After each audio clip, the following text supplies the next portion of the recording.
make sure that your auditions are ACX compliant too, meaning that they're formatted to ACX's requirements, because that will also, that audition will sound like the final result. That'll give the author the idea of what the finished product will sound like.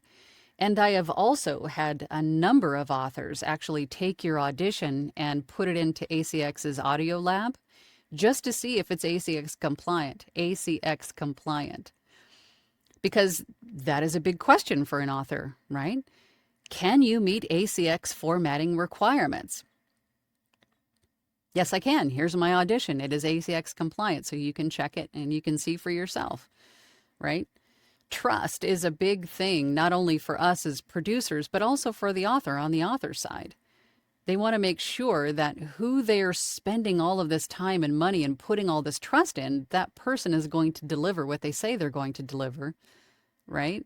So make sure that your auditions are ACX compliant and just kind of quell that fear and that question up front, I think. Squirrel.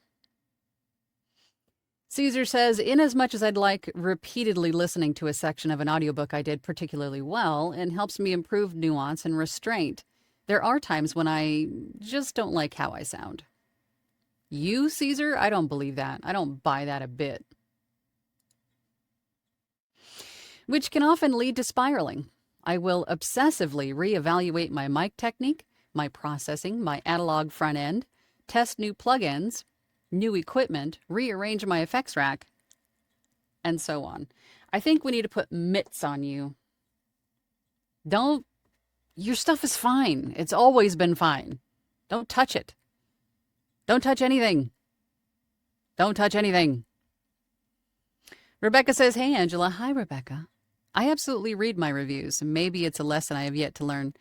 I don't read them because ultimately what matters to me is the author happy with what I've done? Did I meet the vision that they were aiming for? Right? I mean, you're not going to be able to please 100% of the people 100% of the time. I say that all the time because it matters. You just can't. So not everyone is going to understand your direction. Not everyone is going to understand the author's direction. Not every listener is going to like your voice, right? They just not. Or your style of narration, they're just not. So I don't personally read reviews. I don't.